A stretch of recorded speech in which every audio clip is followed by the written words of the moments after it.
Assalamualaikum warahmatullahi wabarakatuh. Waalaikumsalam warahmatullahi wabarakatuh. Bismillahirrahmanirrahim. Alhamdulillahi rabbil alamin. Wassalatu wassalamu ala ashrafil anbiya'i wal mursalin, Sayyidina wa maulana Muhammadin wa ala alihi wa ashabihil mujahidin at-tahirin, amma ba'du. Saudara-saudara kaum muslimin rahimakumullah. Pada pertemuan kali ini kita akan membicarakan riwayat Nabi Adam alaihi salam. Nabi Adam diciptakan oleh Allah dari tanah dan merupakan manusia pertama serta bapa dari seluruh umat manusia. Pada saat Allah hendak menciptakan Nabi Adam, Allah berkata kepada malaikat, "Inni ja'ilun fil ardi khalifah." Aku akan menjadikan seorang khalifah di permukaan bumi. Malaikat dengan nada sedikit protes berkata, "Ataj'alu fiha may yufsidu fiha wa yasfiku ad-dima wa nahnu nusabbihu bihamdik wa nuqaddisu lak." Tuhan, apa perlunya engkau ciptakan seorang khalifah di permukaan bumi? Kelak kalau mereka berkembang biak, kerjanya hanya akan melakukan kerusakan, menumpahkan darah, saling bermusuhan satu sama lain. Sedangkan kami, kata malaikat, sudah cukup bertasbih memuji kebesaranmu. Allah kemudian menjawab, "Inni a'lamu ma la ta'lamun." Aku lebih tahu tentang apa yang kalian semua tidak mengetahuinya. Setelah diciptakan Nabi Adam daripada tanah, ditiupkan roh, maka Allah kemudian mengajarkan kepada Nabi Adam berbagai macam ilmu pengetahuan. Wa 'allama Adam al-asma'a kullaha. Kemudian Allah mengajarkan Nabi Adam nama-nama segala sesuatu. Nama merupakan simbol daripada ilmu pengetahuan. Nabi Adam akan dijadikan khalifah di permukaan bumi. Maka dibekali oleh Allah Subhanahu wa taala al-asma'a kullaha, nama-nama segala sesuatu. Yang dimaksud di sini ialah al-ulumal katsirah, ilmu pengetahuan yang banyak. Malaikat pada mulanya protes. Kami kan sudah cukup bertasbih Tuhan. Kami kan sudah cukup memujimu. Untuk apa lagi membuat manusia sebagai khalifah di permukaan bumi? Seolah-olah malaikat tidak setuju. Allah yang maha tahu rahasia segala sesuatu memberikan vonis, aku lebih tahu tentang apa yang kalian semua tidak tahu. Oleh karena Nabi Adam dipersiapkan untuk menjadi seorang khalifah di permukaan bumi, maka dibekali oleh Allah dengan ilmu pengetahuan. Begitu Nabi Adam dan begitu kita. Karena bukan cuma Nabi Adam, kita pun oleh Allah dijadikan sebagai khalifah-khalifah di permukaan bumi ini. Yang nilai kekhalifahan kita bergantung kepada kondisi kita masing-masing. Ada orang yang menjadi khalifah level internasional, menjadi pemimpin dunia Islam. Ada orang menjadi khalifah level nasional saja. Ada khalifah tingkat kota saja, ada khalifah tingkat kecamatan, ada khalifah tingkat RW, RT, sekurang-kurangnya khalifah untuk tingkat rumah tangga masing-masing. Nah, tanpa membekali diri dengan ilmu pengetahuan, jangan berharap kita akan bisa melaksanakan tugas sebagai khalifah di permukaan bumi ini.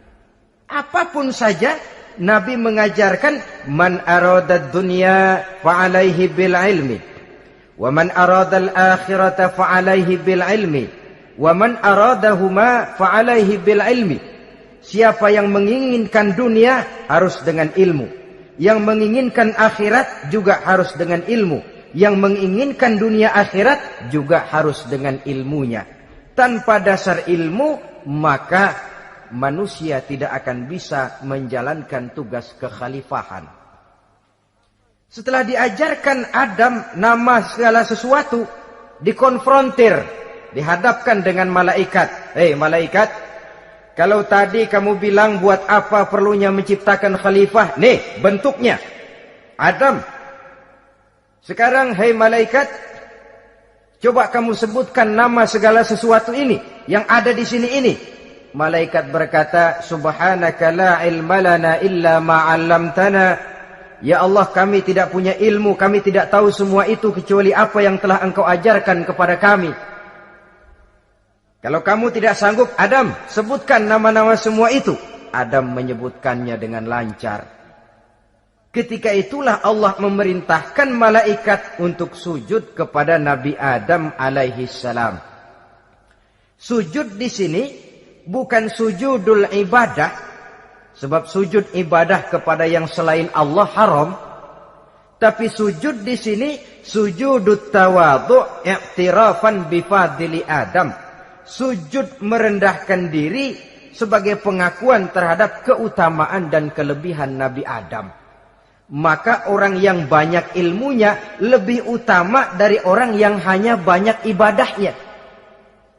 Bahkan iblis lebih takut kepada orang alim yang sedang tidur daripada orang goblok yang lagi ibadah.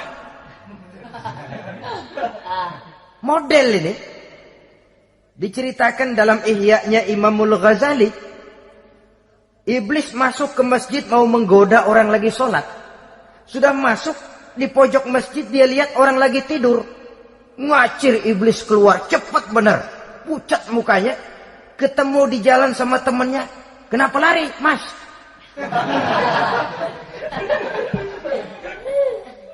Kata temannya, saya mau goda orang sholat. Lalu tiba-tiba di pojok masjid saya lihat ada orang lagi tidur. Saya takut betul sama itu orang. Lari saya keluar. Loh, sama yang sembahyang sampean nggak takut, kok sama yang tidur takut bagaimana? Yang tidur itu orang alim. Yang lagi sembahyang itu orang goblok. Oh, godain orang goblok, saya colek juga dia lupa sembahyang. Tapi orang alim ini saya takut betul. Lah kalau diukur dengan malaikat waktu itu Nabi Adam, ibadahnya lebih banyak malaikat, jelas. Sudah bertasbih, sudah bertahmid malaikat. Nabi Adam baru diciptakan. Tapi kenapa Allah perintah malaikat sujud kepada Adam? I'tirafan bifadili Adam. Keutamaan Nabi Adam. Pantas untuk diserahi tugas sebagai khalifah mengatur kehidupan di muka bumi. Kalau malaikat yang jadi khalifah di dunia ini, nggak rame dunia. Coba, malaikat, material, harta nggak perlu. Seksual nggak perlu. Dunia ini hambar. Justru dunia ini menjadi ramai setelah manusia diberikan fungsi sebagai malaikat, sebagai khalifah oleh Allah Subhanahu wa taala. Saudara-saudara kaum muslimin rahimakumullah, setelah nyata kelebihan Nabi Adam, maka Allah perintahkan Nabi Adam tinggal di surga dengan segala kenikmatan yang ada di dalamnya. Tapi lantaran sendirian, kesepian Nabi Adam ini. Allah Maha tahu, maka diciptakannya pasangannya, yaitu Siti Hawa dari tulang rusuk yang sebelah kiri. Sehingga Nabi pernah pesan begini, Istausu bin nisa fa innahunna khuliqna min dhil'in. Hati-hati kamu ngadepi perempuan. Yang tolong dengar nih yang laki-laki. Yang perempuan belaga budak aja dulu lah. Hati-hati kamu ngadepi perempuan. Fa innahunna khuliqna min dhil'in, karena perempuan diciptakan dari tulang rusuk sebelah kiri. Apa watak tulang rusuk? Tulang rusuk itu kan bengkok. Perempuan tuh begitu, didiemin aja bengkok terus, dikerasin patah.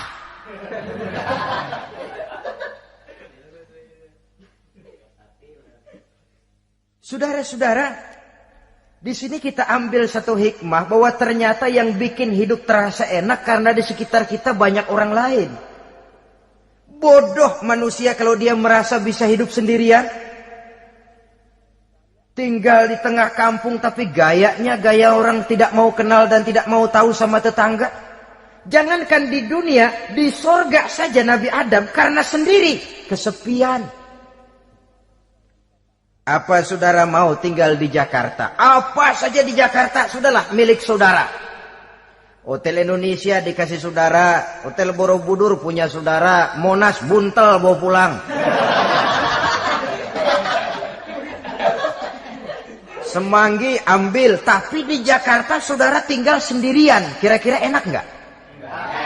Ternyata yang bikin hidup terasa nikmat karena di sekitar kita banyak orang lain. Begitulah Allah ciptakan Siti Hawa. Setelah diciptakan Siti Hawa, natur manusiawi. Nabi Adam mau main pegang aja. Kata Allah, hai Adam, jangan kau sentuh sebelum kau bayar maharnya. Maharnya apa ya Allah? Maharnya antusalliya ala Muhammadin sallallahu alaihi wasallam. Maharnya kau bersolawat kepada Nabi Muhammad. Manusianya belum lagi diciptakan tapi namanya sudah ada. Nurnya sudah ada. Bahkan dijadikan mas kawin antara Adam dengan Hawa. Karena itu dalam Islam sebenarnya urusan kawin itu bukan yang sulit.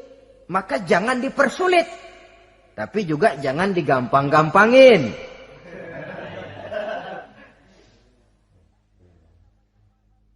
Artinya yang namanya mahar ini, walaupun cuma sebentuk cincin besi kalau orang sangat tidak mampu. Bahkan dengan mengajarkan Fatihah saja sah sudah. Saya terima nikahnya Fulanah binti Fulan, dengan mas kawinnya saya ajarkan dia surah Fatihah. Kalau memang kere betul, tidak punya apapun, sah sudah itu. Agama ini mudah, karena itu jangan dipersulit, tapi juga jangan digampang-gampangin. Setelah itu Allah memerintahkan, Ya Adam uskun anta wa zawjukal jannah. Hai Adam, kau dan istrimu tinggallah dalam surga. Wa kula minha ragadan haitsu syi'tuma. Segala makanan yang ada di dalamnya boleh kau makan. Pakaian yang aneka warna boleh kau pakai. Nikmati seluruh fasilitas yang ada di surga ini. Cuma atu aja Adam. Yang lain boleh dah. Mau ngapa pakai atu aja jangan. La taqraba hadhihi syajarah. Jangan kamu dekati pohon khuldi itu. Dekat saja jangan. Apalagi sampai metik. Jangan Adam. Saudara, ma'asyiral muslimin, itulah watak manusia. Kalau ada 10 persoalan, yang 9 boleh, yang 1 tidak boleh, yang tidak boleh yang bikin dia penasaran. Gua pengen tahu ngapa kagak boleh sih. Timbul penasaran. Apalagi iblis selalu berusaha. Sebab pada waktu malaikat disuruh sujud, semuanya sujud kepada Adam. Iblis tidak mau sujud. Tuhan tegur, iblis, kenapa kamu tidak mau sujud? Mana mungkin Tuhan. Saya kan dibikin dari api, kata iblis. Adam dari tanah. Unsur api lebih mulia dari unsur tanah. Masa saya harus tunduk kepada Nabi Adam? Gengsi dong. Adam kan anak kemarin sore, baru dibikin. Masa saya harus tunduk kepada orang yang macam itu? Ini kan perintah aku iblis. Kalau kau tidak mau tunduk, keluar dari sorga ini. Terusir iblis dari sorga karena kesombongannya tidak mau sujud kepada Adam. Nah, logika, kalau udah di sorga aja sombong diusir, apalagi yang masih tinggal di pinggir kali sombong.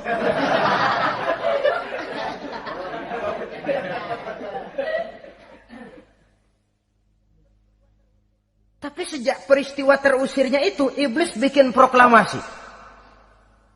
Apa proklamasi iblis? Rabbi fanzirni ila yaumi yub'asun. Ya Allah, gara-gara Adam saya diusir dari surga. Saya minta kepadamu ya Allah, beri saya kesempatan sampai hari manusia dibangkitkan. Kata Tuhan, innaka minal munzarin. Oke, silakan. Mau apa iblis? Rabbi bima aghwaytani la uzayyinanna lahum fil ardi wa la ughwiyannahum ajma'in. Ya Tuhan, disebabkan engkau telah menyesatkan aku, akan aku hiasi mereka manusia dengan kejahatan yang ada di muka bumi ini, dan aku akan sesatkan mereka semua. Ini proklamasi iblis. Gara-gara Adam saya terusir dari surga, maka sejak saat ini Adam dan seluruh keturunannya musuh bebuyutan saya. Akan saya lakukan segala macam cara untuk menggelincirkan manusia agar mereka menjadi orang yang engkau murkai ya Allah. Kemudian Allah memberikan jawaban. Dialog ini saudara bisa lihat dalam surah Al-Hijr ayat 40, 41 sampai 44. Kata Allah apa? Inna ibadi laisa laka alaihim sultanun illa man ittaba'aka minal ghawin. Silahkan iblis. Yang lain barangkali bisa kau goda. Kecuali hamba-hambaku yang benar-benar hambaku, engkau tidak akan punya daya mempertipu mereka. Engkau tidak akan punya kemampuan menggelincirkan mereka. Kecuali kalau memang mereka sudah mau ikut pengaruhmu. Sepanjang mereka benar-benar menjadi hambaku, kata Allah. Hamba Allah yang sebenarnya, mereka di luar kekuasaanmu iblis. Tapi kalau mereka sudah turun menjadi hamba harta, hamba dunia, hamba pangkat, budak jabatan, mereka itu yang bisa kau gelincirkan. Selama mereka masih tetap sebagai hambaku, kata Allah, mereka di luar jangkauan kekuatan dan kekuasaanmu iblis. Nah, sejak saat itu kan iblis selalu nyari jalan, nyari lantaran bagaimana Adam nih supaya dia tergelincir. Gara-gara dia saya diusir dari surga. Nguping terus iblis. Sampai akhirnya dia dapat berita tentang dilarangnya Nabi Adam mendekati pohon khuldi itu. Satu hari dengan muka sedih, ya iblis itu the best actor. Aktor ulung dia. Dengan roman muka sedih, dia datang kepada Nabi Adam dan Siti Hawa. Kata Nabi Adam, iblis, ente kok tampangnya demek amat sih?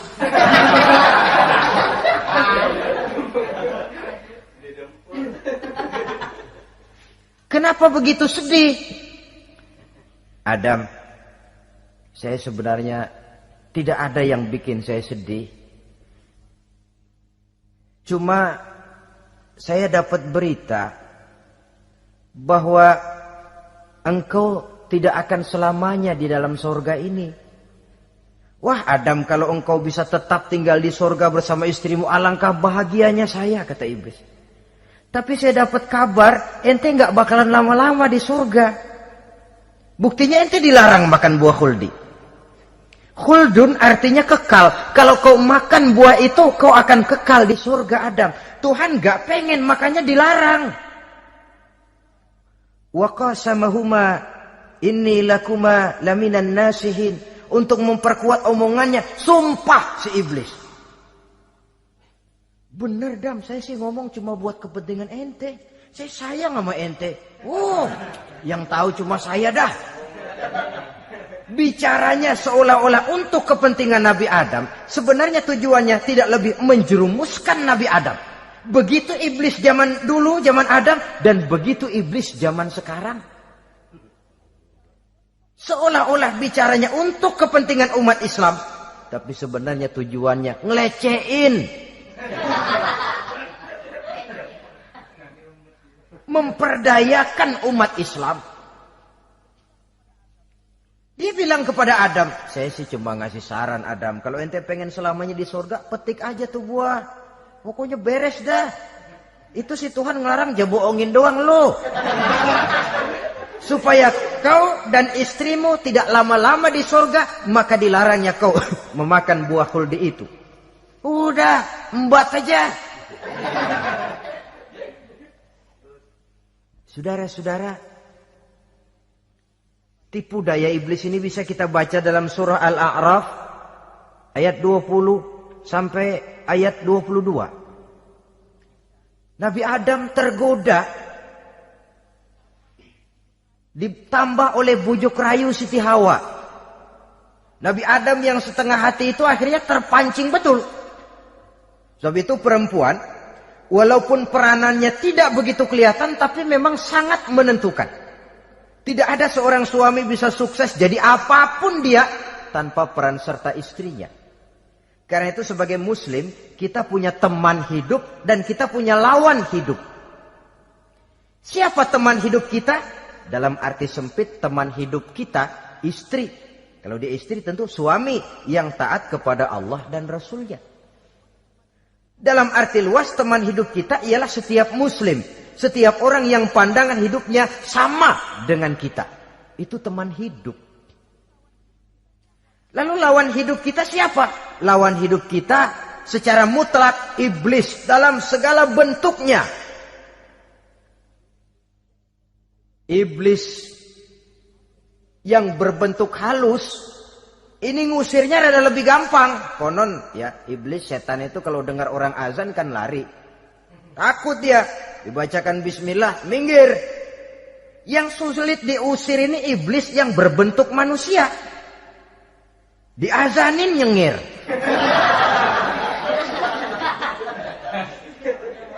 Gawat ini.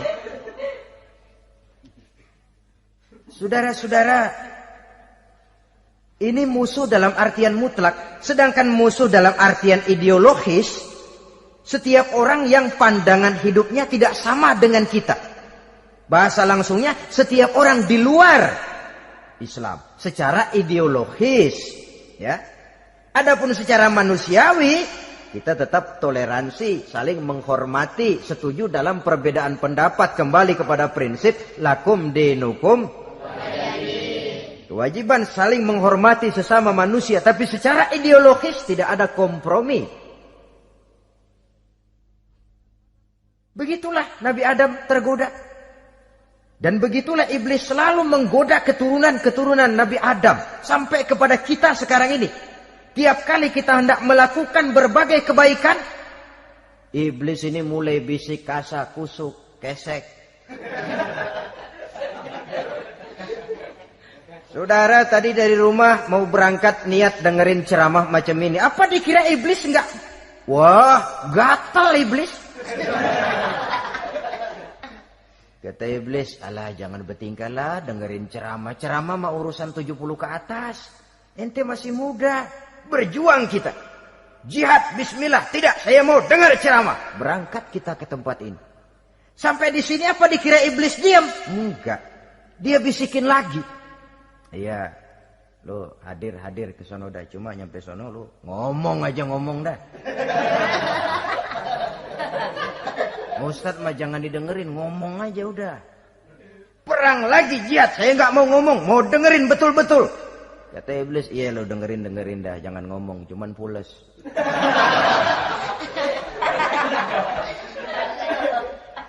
Segala macam cara dilakukan oleh iblis untuk menggelincirkan manusia. Ketika Nabi Adam mengambil buah khuldi itu, datanglah murka Allah. Adam, seolah-olah kalau bahasa kita, kelewatan kamu Adam. Dari belum ada aku ciptakan kau. Barangkali kau merasa kesepian, aku ciptakan Hawa. Aku tinggikan derajatmu dari malaikat sampai malaikat sujud kepadamu. Aku perintahkan kau tinggal di surga dengan seluruh fasilitas yang ada di dalamnya. Cuma satu yang aku minta, jangan dekati pohon khuldi, engkau tidak sanggup Adam. Keluar dari surga ini. Terusir Nabi Adam dan Siti Hawa dari surga. Turun ke dunia ini. Turun terpisah lagi. Ya Allah. Orang itu kalau biasa susah, ketemu susah sih menglalap namanya. Makanannya. Tapi biasa seneng ketemu susah. Ini yang kalau tidak kuat mental. Tengoklah zaman sekarang kan nih. Kalau tuan-tuan rajin baca pos kota. Kayaknya nyawa murah bener. Pasal duit 100, nyawa hilang. Pasal diputusin pacar, begon ditenggak. Gantung diri pakai tali plastik. Murah betul kelihatannya jiwa itu. Sehingga pantas kalau Nabi pernah katakan irhamu salasatan minan nas, sayangilah 3 macam manusia. Pertama, azizan zalla, orang mulia yang jatuh hina. Pejabat tinggi kalau pensiun kesian bener. Ya Allah.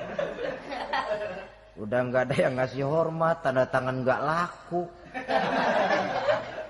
Azizan zalla. Orang mulia yang jatuh hina. Yang kedua, ghaniyan qad iftaqara. Orang kaya jatuh miskin. Dari hidup serba ada jatuh melarat. Yang ketiga, faqihan yal'abu bihil juhal. Ahli fikih ngerti hukum tapi dipermainkan oleh orang-orang bodoh yang kebetulan punya kekuasaan. Kalau keluar fatwa sesuai dengan pesan sponsor. Yang halal bisa jadi haram, yang haram dibikin remeng-remeng. Ahli fikih dipermainkan oleh orang bodoh. Kasihan betul. Terpisah Adam dengan Hawa ini. Adapun Nabi Adam turun menyesal dengan seluruh kesalahannya. Sujud, taubat, menangis. Menurut riwayat 300 tahun beliau sujud. Seraya membaca Rabbana zalamna anfusana wa illam taghfir lana wa tarhamna lanakunanna minal khasirin. Ini doanya Nabi Adam. Ya Allah, kami telah zalim kepada diri kami sendiri. Andai kata engkau tidak kasihan, tidak memberikan ampun kepada dosa yang kami lakukan, sungguh kami termasuk ke dalam golongan orang-orang yang rugi. Ini yang dibaca Nabi Adam dalam taubatnya. Di akhir taubatnya, Nabi Adam munajat kepada Allah. Ya Allah, dengan kebesaran Muhammad ampunilah dosa saya. Allah tegur, kaifa araftahu ya Adam walam akhluqhu. Dari mana kau bisa tahu nama Muhammad Adam padahal aku ciptakan saja belum manusianya. Kata Nabi Adam, pertama ketika engkau ciptakan saya, engkau tiupkan ruh ke dalam jasad saya, terbuka mata saya memandang ke bawah arasmu. Di sana nampak dengan jelas tertulis di kaki arasmu, La ilaha illallah Muhammadur Rasulullah. Taulah saya bahwa Muhammad ini orang yang paling dekat dengan engkau ya Allah. Sampai namanya bergandengan dengan namamu di kaki arasmu. Yang kedua, ketika saya hendak menyentuh Hawa, kau juga yang mengatakan jangan kau bayar maharnya sebelum kau bersolawat kepada beliau. Saudara hadirin yang saya hormati, Nabi Adam diterima taubatnya oleh Allah. Kemudian dipertemukan kembali dengan Siti Hawa setelah sekian lama berpisah. Pertemuan itu terjadi di satu dataran luas, di satu padang yang luas, yang sampai sekarang dinamakan dengan Padang Arafat. Tempat para ibadah haji melakukan wukuf, yaitu puncak pelaksanaan ibadah haji. Dan pertemuan itu sendiri terjadi di atas sebuah bukit kecil yang diabadikan dengan nama Jabal Rahmah di kawasan Arafat itu. Di atas Jabal Rahmah itu ada satu monumen kecil untuk mengabadikan pertemuan Nabi Adam dengan Siti Hawa. Lalu tinggallah keduanya di permukaan bumi ini. Oleh Allah diberikan karunia keturunan yang banyak. Dan tiap kali lahir kembar. Kembarnya laki perempuan, laki perempuan, laki perempuan. Dari sinilah berkembang biak manusia. Di mana di zaman Nabi Adam perkawinannya silang. Karena tentu tidak ada manusia lain.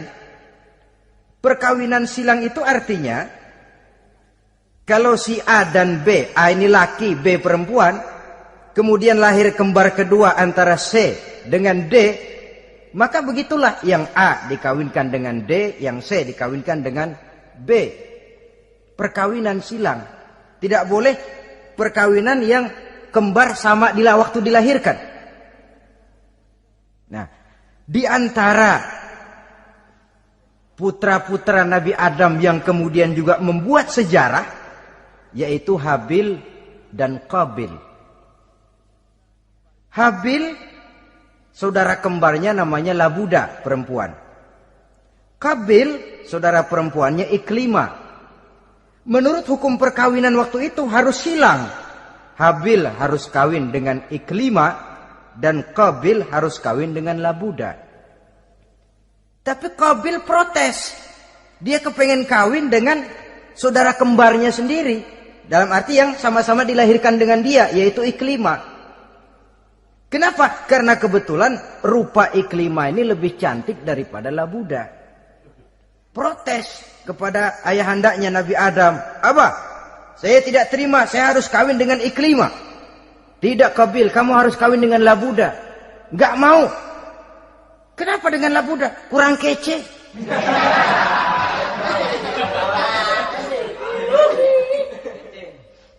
Bertengkar, Nabi Adam tidak berhasil menyelesaikan. Lalu diserahkan saja kepada Allah. Kata Allah begini saja, bikin korban. Kamu berdua, Habil, Qabil. Siapa yang korbannya aku terima, dia boleh kawin sama Iklimah. Ternyata korban yang diterima adalah korbannya Habil. Jadilah Habil kawin dengan Iklimah. Tapi Qabil tidak puas. Dendam kesumatnya timbul, iblis ngilikin. Kresek. Akhirnya dibunuh saudaranya Habil ini. Inilah sejarah pembunuhan pertama dalam kehidupan manusia. Qabil membunuh Habil. Habis dibunuh bingung. Bagaimana naruhnya ini mayat? Allah lalu memberikan petunjuk. Dalam Al-Ma'idah ayat 31 itu dijelaskan. Ada burung gagak berantem sama burung. Yang satu mati. Nah, oleh yang masih hidup, tanah ini dicakar-cakar sama kakinya dan sama paruhnya. Sehingga berbentuk lubang. Bangkai saudaranya itu dimasukin ke lubang itu, lalu diuruk lagi pakai tanah. Oleh cakar kakinya dan paruhnya itu. Sehingga Qabil, cara ini bisa. Itulah sejarah penguburan pertama dalam perkembangan manusia. Oleh karena itu, Nabi memberikan penjelasan, man sanna sunnatan hasanatan falahu ajruha wa ajru man amila biha wa fi riwayatin wa ajru man tabi'aha. Siapa orang yang melakukan satu kebajikan, dia akan mendapat pahala dan pahala dari orang-orang yang mengikuti kebaikannya. Misalnya saudara membentuk pengajian. Ramai pengajian saudara. 1000 orang yang datang ngaji, 1000 orang saudara dapat pahala. Sponsor kebaikan. Sebaliknya, wa man sanna sunnatan sayyi'atan falahu ismuha wa ismu man amila biha, ay wa ismu man tabi'aha. Siapa yang memulai suatu kejahatan, dia akan mendapat dosa dan dosa dari orang-orang yang melakukan atau mengikuti kejahatannya.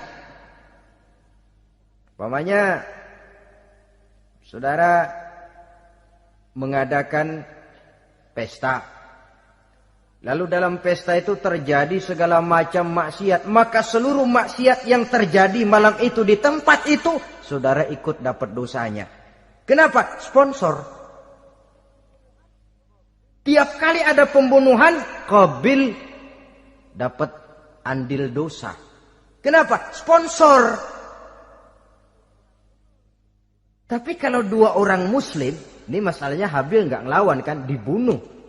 Tapi kalau dua orang muslim berkelahi, kata Nabi apa?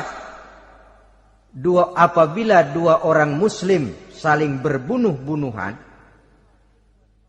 maka al-qatil wal maqtul finnar, baik yang membunuh ataupun yang dibunuh, dua-duanya neraka. Sahabat heran, ya Rasul, kalau yang ngebunuh masuk neraka pantas, tapi ini yang dibunuh kenapa neraka juga? Soalnya sama-sama niat, cuman keduluan aja. Itu kan masalahnya. Andai kata dia nggak terbunuh, dia yang akan membunuh. Niat itu sudah ada. Nah kalau Habil ini dia tidak punya niat membunuh, dia memang dibunuh oleh Qabil. Saudara-saudara kaum muslimin rahimakumullah. Lalu dari situlah berkembang biak keturunan Nabi Adam alaihi salam. Sehingga dengan demikian bisa kita katakan sebagai satu konklusi. Pertama, bahwa manusia adalah makhluk Allah yang menempati kedudukan tertinggi. Dan berasal dari Nabi Adam sebagai manusia pertama. Dengan malaikat sekalipun, manusia sebenarnya lebih tinggi. Kapan? Kalau dia tetap benar-benar sebagai hamba Allah yang membekali diri dengan ilmu pengetahuan. Laqad khalaqnal insana fi ahsani taqwim. Kami ciptakan manusia dalam bentuk yang paling baik. Dan ketinggian manusia itu tidak ditentukan oleh bahan-bahan dari mana manusia diciptakan, tapi ditentukan oleh adanya roh yang ditiupkan ke dalam jasadnya dan kemampuan yang ditimbulkan oleh nilai-nilai rohaniah tadi. Kalau secara biologis kita ini semua bahannya sama. Dari saripati mak tanah yang menghasilkan buah yang dimakan oleh mak bapak kita, membentuk hormon, menghasilkan sperma, terjadi kerjasama yang baik antara ibu dan bapak, sehingga kemudian melahirkan kita ke alam dunia ini. Secara biologis bahan kita sama. Dan tidak itu yang menentukan ketinggian manusia. Walaupun keturunan juga mempengaruhi. Sebab sekarang ada istilah ramai orang bicara bayi tabung. Dan majelis ulama sudah memberikan fatwa kalau spermanya itu berasal dari sang bapak, tidak jadi masalah. Tapi kalau dari orang lain, haram.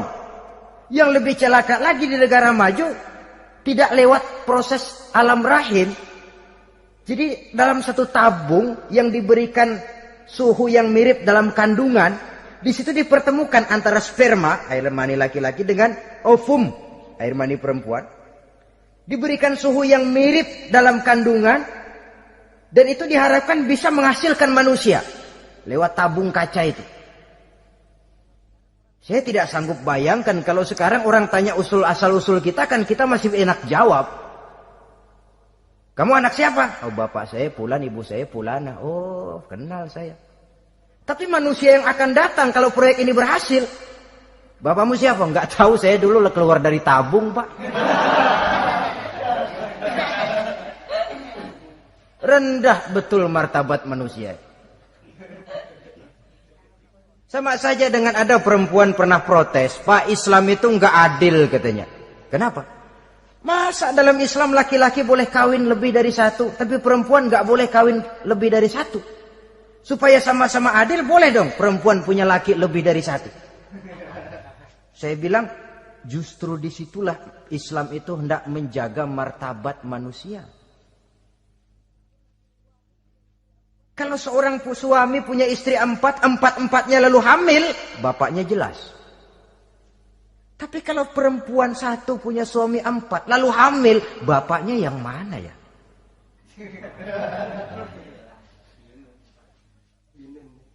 Rendah martabat manusia. Ketika si bayi lahir, ibunya lihat, ini jidatnya kayak si A ini. Sudah, ini anakmu saja nih, jidatnya jidat kamu. Kata, antar dulu jidat saya, tapi kuping B ini nggak mau saya. Terkatung-katung si anak tanpa tahu kemana dia mesti manggil bapak. Ibu daftarin anak ke sekolah, Pak Guru tanya lagi, ini bin siapa Bu? Bingung lah, udah tulis Bu, bin rame-rame.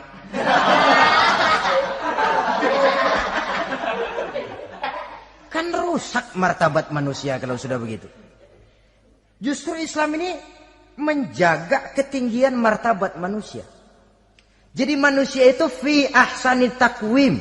Kapan? Kalau dia bisa menjaga kehambaannya di hadapan Allah dengan melaksanakan fungsi sebagai khalifah di permukaan bumi.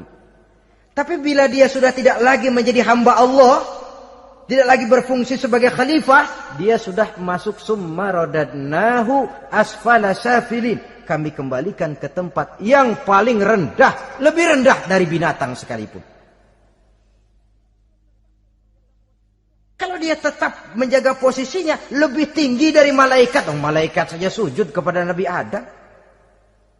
Apalagi kepada makhluk-makhluk yang lain manusia ini. Tapi kalau dia tidak pandai, lebih rendah daripada binatang. Inilah uniknya makhluk bernama manusia. Dengan posisinya dia bisa menjadi lebih tinggi dari malaikat. Tapi juga dia bisa meluncur lebih rendah daripada binatang. Untuk menjaga itulah diperlukan agama dalam kehidupan kita sekarang ini. Bukan cuma sebagai lipstick, tapi sebagai pedoman, sebagai way of life yang akan mewarnai cara kita berpikir, state of mind, rule of thinking, cara kita memandang kehidupan ini diwarnai oleh nilai-nilai agama. Dengan demikian, maka manusia bukan keturunan kera. So, ada satu teori namanya teori evolusi yang disampaikan buat pertama kali oleh Charles Darwin.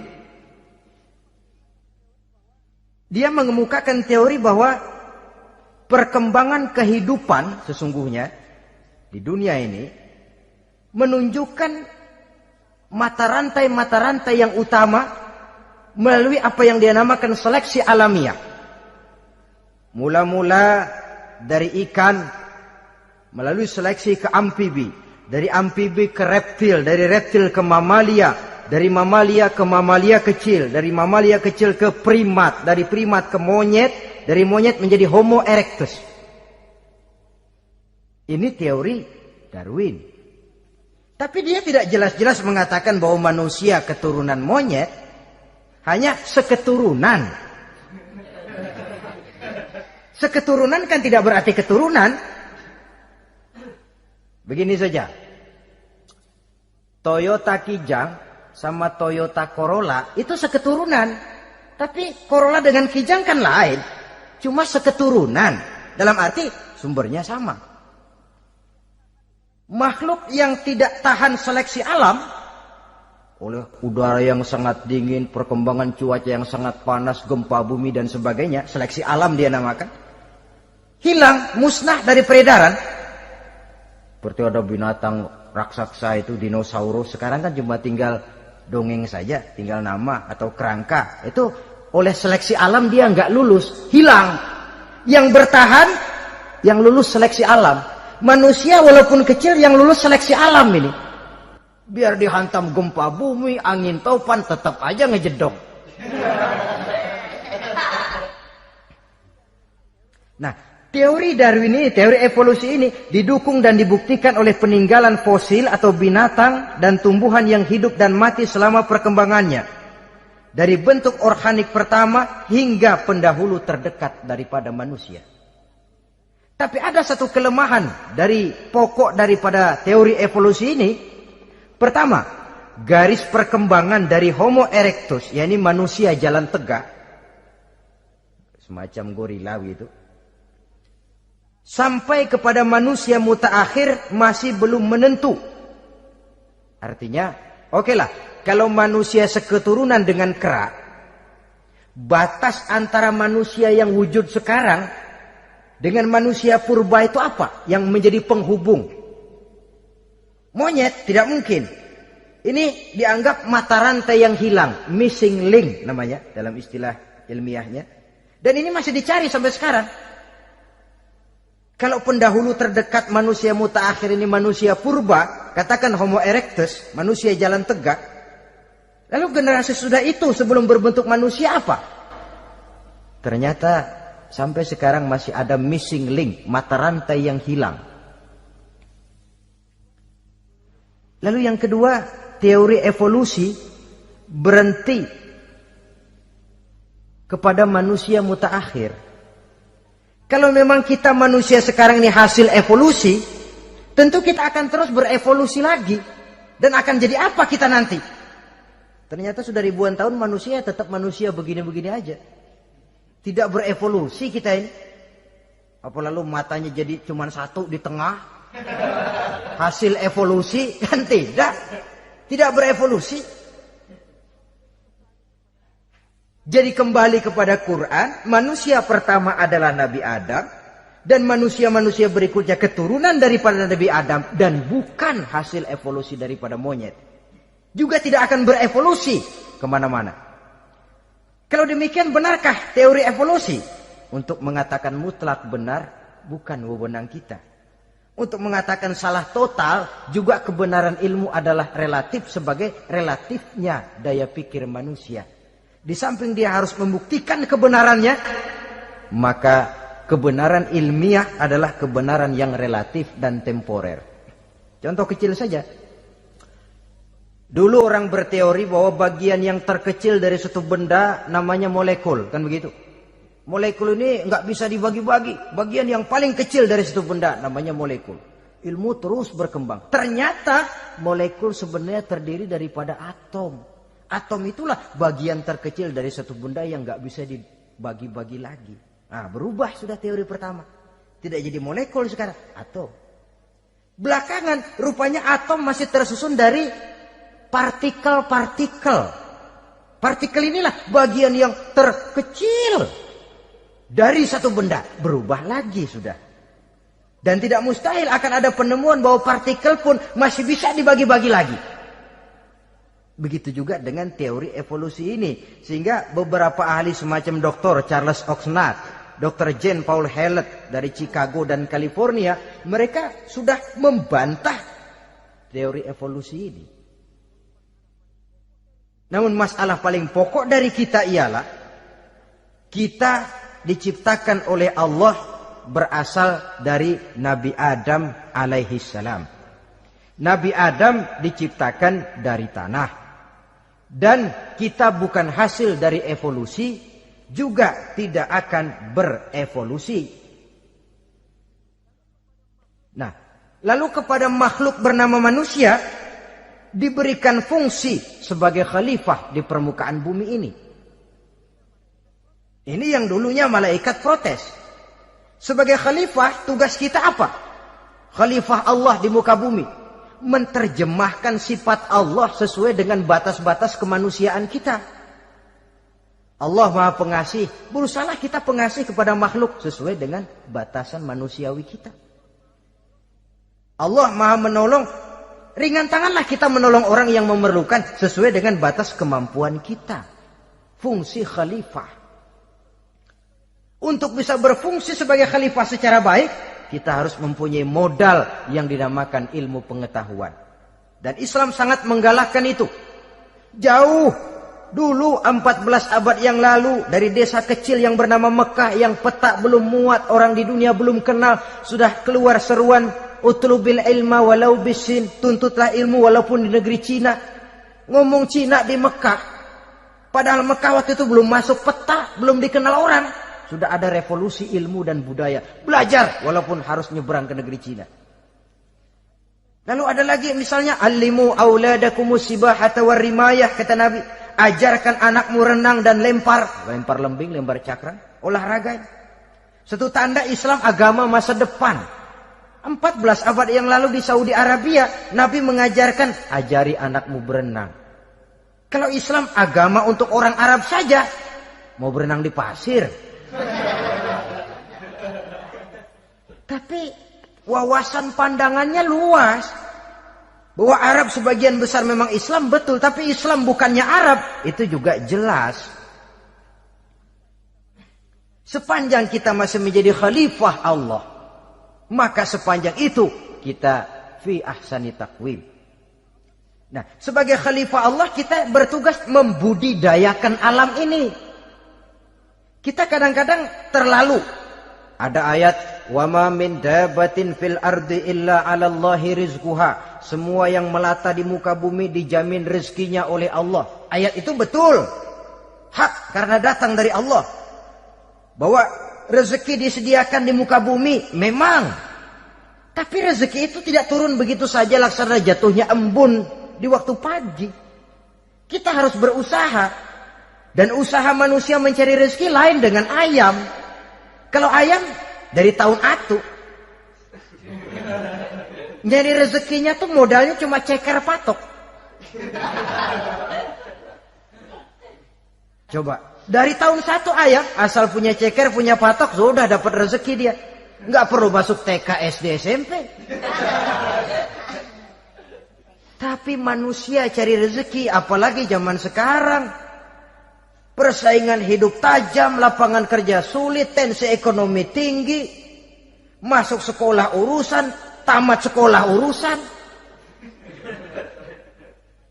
Kadang-kadang dilema juga. Masuk perguruan tinggi negeri sulitnya setengah mati kayak onta masuk ke lubang jarum. Masuk perguruan tinggi swasta yang favorit biayanya selangit.